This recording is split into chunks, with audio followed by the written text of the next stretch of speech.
Genesis 11, verse 10 to 26. Following the account of Babel, the narrative narrows its focus to a specific family line that leads from Shem to Abram. At first glance, this passage appears to be little more than a genealogy, yet it serves an important purpose in the unfolding story of God's redemptive plan. The repeated pattern of fathers, sons, and years reminds the reader that God was faithfully preserving the promised line through history. Human rebellion had not stopped his purpose. The confusion of languages at Babel did not derail his intention to bring blessing to the nations. While kingdoms rose and fell and generations came and went, God's promise continued uninterrupted.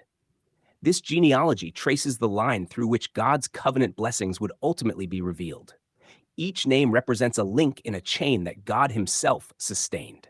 None of these individuals are remembered primarily for great achievements. Their significance rests in their place within God's larger purpose.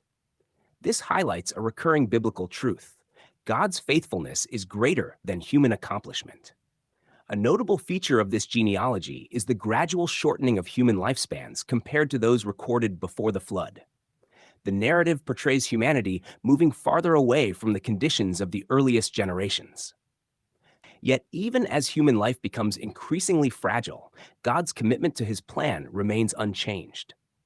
The shortening years emphasize the temporary nature of earthly existence while drawing attention to the enduring nature of God's promises.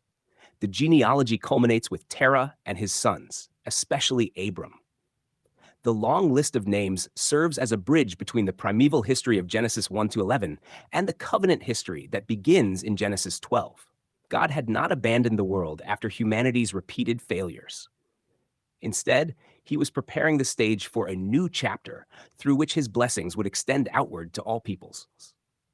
Viewed through the lens of fulfillment, this passage points beyond itself to the arrival of the promised seed through whom God's covenant purposes would reach their goal.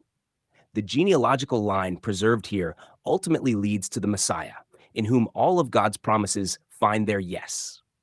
What began as a list of generations becomes evidence of divine faithfulness, spanning centuries. The passage also demonstrates that God's work in history is often quiet and unnoticed. There are no miracles recorded here, no dramatic battles, and no prophetic declarations. Yet God was actively working through ordinary generations. His purpose advanced through births, families, and the passage of time. The same faithfulness that preserved this line eventually brought about the fulfillment of redemption and the establishment of the everlasting kingdom. For believers, this genealogy is a reminder that God's promises do not depend upon human strength or human timelines. Generation after generation passed before the promise reached its intended fulfillment, but God never forgot his word. The record of these names stands as testimony that history moves according to his purpose, and that every stage of his plan unfolds exactly as he intends.